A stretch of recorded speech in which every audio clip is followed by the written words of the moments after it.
খাবে না, ওকে জোর করে খাওয়াতাম।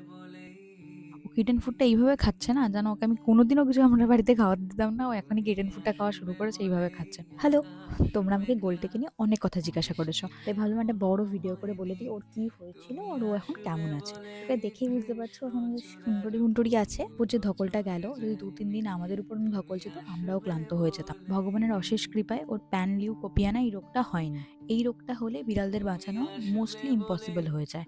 বমি হয়, ডায়রিয়া হয়, শরীর একদম ছেড়ে দেয়। ওর তীব্র পেটে ব্যথা হয়েছিল। ওকে আমরা এখানে নরমালি একটা গভর্নমেন্ট যে পশু চিকিৎসালয় ওখানে দেখিয়েছিলাম। তো উনি আমাকে বলেছিলেন যে ওর প্যান লিউকোপেনিয়ারই সব সিম্পটমস গুলো আছে। বমি হয়ে যাওয়া, শরীর উইক হয়ে যাওয়া, খাবার না খাওয়া। অবশ্যই আমি ডাক্তারি করিনি, তাই আমি জানিও না যে কি ওষুধ কি লাগে। উনি যা বলেছেন আমি তাই ওষুধ কিনে এনেছি। এবার উনি আমাকে ১ বাক্স ওষুধ কিনতে বলেছিলেন। ঠিক আছে? এটা দিয়েছিলেন মানে ওকে বমির জন্য। ওটা আমার খুব কার্যকরী লেগেছে। ও যতবার বমি হয়েছে দিনে কিন্তু একবারের বেশি পাম্প করার কোনো দরকার নেই। ও ৭ মাসের বাচ্চা। ওকে বেশি পাম্প করলেই বরং ক্ষতি। আমরা এটা একবার করে পাম্প করেছি দিনে। যখনই ও বমি করছে তখন। আ দু মানে ২-৩ বার যদি বমি করেছে তাহলে আমরা একবারই এটা স্প্রে করেছি। আর এটা স্প্রে করলে বমির হারটা খুবই কমে গেছে। এটা আমি পুরো দেখতে পেয়েছি নিজের চোখে। বমির জন্য এই আরেকটা ওষুধও দিয়েছিল, যেটা তোমরা দেখতে পাচ্ছ সিল এখনো আমি খুলিনি। ব্যবহারও করিনি।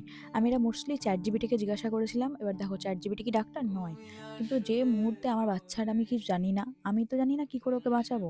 আর যে ডাক্তার বলেছেন সেই ডাক্তার যে কি বলেছেন, কারণ আমি যখন প্রাইভেটে এক জায়গায় দেখালাম তারা বলছে যে স্যালাইন দিলে দেখুন আপনার বাচ্চার যে কন্ডিশন এখন যদি আপনি স্যালাইন দেন তো ভগবান ভরসা দেন। এরকম টাইপের কথা বলছে। পুষেছি, খেতে দিয়েছি, আদর করেছি, টাটা বলে দিয়েছি। জানতামই না যে ভ্যাকসিনেশন দরকার লাগে। তো আমার কুকুরের লাগে, কুকুরটাকে ভ্যাকসিনেশন দিয়ে রাখতাম।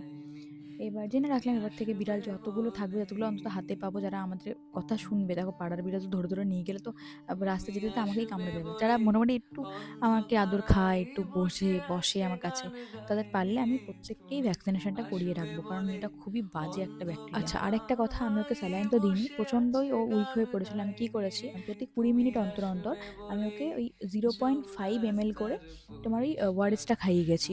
এই যে এই যে ওআরএসটা নিপ দেখো আটকে দিয়ে রেখেছি। এই ওআরএসটা হ্যাঁ অবশ্যই খাওয়াতে পারো। প্রচণ্ড ভালো ওআরএস। আরেকটা ওষুধ যেটা আমার খুব কাজে লেগেছে এটা হচ্ছে এই অ্যান্টিবায়োটিকটা। হ্যাঁ, এই অ্যান্টিবায়োটিকটা প্রচণ্ড ভালো একটা অ্যান্টিবায়োটিক। আমি এটাকেও খাওয়াতাম 0.5 প্রতিবার। মানে খাওয়াতাম যখন পুরো মানে খাওয়ানো কমপ্লিট করে আমি কিন্তু পুরোটাই ChatGPT কে জিজ্ঞাসা করে করেছি যে আমি খাওয়াবো কি খাওয়াবো না। আমি এই ওষুধটা ১ ড্রপও ওর মুখে দিতে দিইনি, ১ ড্রপও না। পরে আমি অনেক যত ক্যাট প্যারেন্ট, ডগ প্যারেন্টের সাথে কথা বলে দেখলাম যে এই ওষুধটা খেলে সত্যিই কিডনি খারাপ হয়ে যায়। ডাক্তার তাহলে কি করে প্রেসক্রাইব করেছে আমি জানি না। যে টাইমে ও জল খাচ্ছে না, যে টাইমে ও প্রচণ্ড উইক, সেই টাইমে ওকে আমি এমন একটা ওষুধ খাইয়ে দেবো যেটা নাকি কিডনিতে সরাসরি এফেক্ট করতে পারে। আমি জানি না কি করে ডাক্তার এটা প্রেসক্রাইব করেছেন। তো ডাক্তার আমাকে ৫ টা ওষুধ প্রেসক্রাইব করেছেন, যার মধ্যে আমি ২ টো ওষুধ খাওয়াইও নি। খাওয়াইনি বলেই ও বেঁচে আছে। পশু ডাক্তার খোঁজাটা খুবই কষ্টসাধ্য। কারণ মানুষের ক্ষেত্রেও তুমি বুঝতে পারবে না, ভুল চিকিৎসা মানুষের ক্ষেত্রেও হয়ে যায়। কিন্তু বেশি পশু পাখিদের ক্ষেত্রে ওদের কিছু একটা ভুলভাল ট্রিটমেন্ট যদি হতেও থাকে, ওরা তো বলতে পারবে না যে আমার পেটে ব্যথা খাওয়ার পরেই আমার বমি আসছে। বলতে তো পারবে না, তোমাকে জাস্ট দেখে, দেখে অবজার্ভ করে, করে বুঝতে হবে। তো যাই হোক, আর আমি না একটা কিটেন ফুড কিনেছি ওকে দেওয়ার জন্য, যেহেতু ও একদমই কিছু খাচ্ছিল না। তো তোমরা যারাই ওর সম্পর্কে জিজ্ঞাসা করছিলে যে ও কেমন আছে, ও এখন কি করছে, ও আপাতত এখন ঘুমাচ্ছে আর ও খুবই ভালো আছে, পুরো সুস্থ হয়ে গেছে। এখন তো পাড়ায় আবার ঘুরতে বেরোবে বলছে। আমরা ওকে পাড়ায় যেতে দিচ্ছি না, একদমই যেতে দিচ্ছি না। কারণ ওর যদি এখন তো শুধুমাত্র গ্যাসেরই প্রবলেম হয়েছিল, ওষুধ দিয়েছি ঠিক হয়ে গেছে। কিন্তু যদি এই ভাইরাসটা হয়ে যায়, তাই ওকে আমি ৭ দিন অবজারভেশনে বাড়িতে রেখেছি। এবার ওকে আমি ভ্যাকসিনেশনটা দেওয়াবো, তারপরে ওকে বাইরে বেরিয়ে বার করবো। যেখানে ও দেখো ও পাড়ার বিড়াল, পাড়ায় ঘুরেই বেড়ায়। পাড়ার ১০ টা বিড়ালের সাথে বন্ধুত্ব আছে আর সেটাই খুব নরমাল। যদি আমি ওকে বাড়িতে রেখে দিই এবার থেকে, তাহলে ওর লাইফটাই কেমন একটা হয়ে যাবে। ও সেটা নরমাল ছোটবেলা থেকে ওইভাবে বড় হয়নি না, ও পাড়ায় ঘুরে বড় হয়েছে। তো আমি ওকে পাড়ায় ছেড়ে দেবো। কিন্তু এই ৭ দিন ওকে আমি পুরো ঘরে একদম বন্ধ করে রেখে দিচ্ছি যেন ওর ভাইরাস না লাগে, আর ওর থেকেও যেন কারো ভাইরাস না লেগে থাকে। বিন্দাস ঘুমাচ্ছে, নজর না লাগুক, ভালো আছে। তো ওইজন্য আমি ওকে পাড়ায় এখন যেতে দিচ্ছি না। আমি ওর ভ্যাকসিনেশনটা করাবো। আর যতগুলো বিড়াল আমাদের বাড়িতে আসে আমি চেষ্টা করবো প্রত্যেকটাকে তুলে নিয়ে গিয়ে ভ্যাকসিনেশনটা করিয়ে দেওয়ার। যতটা আমার সাধ্য আমি করার চেষ্টা করব। তো এটাই আপডেট ছিল।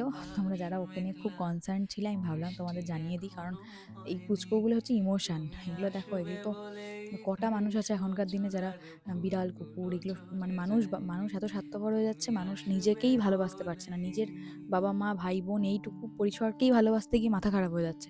তো বিড়াল, কুকুরকে ভালোবাসা, তাদের জন্য কিছু করা, এ তো বিরাট ব্যাপার হয়ে যাচ্ছে এখনকার দিনে।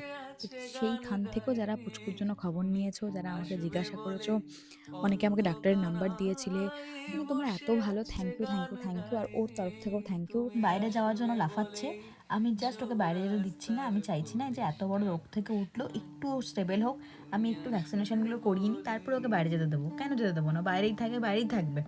কিন্তু এই কিছুদিনের জন্য বাড়ি থাকতে পারছে না। ও আমার হাত চিড়ে দিয়েছে, আমার হাত কেটে ফেটে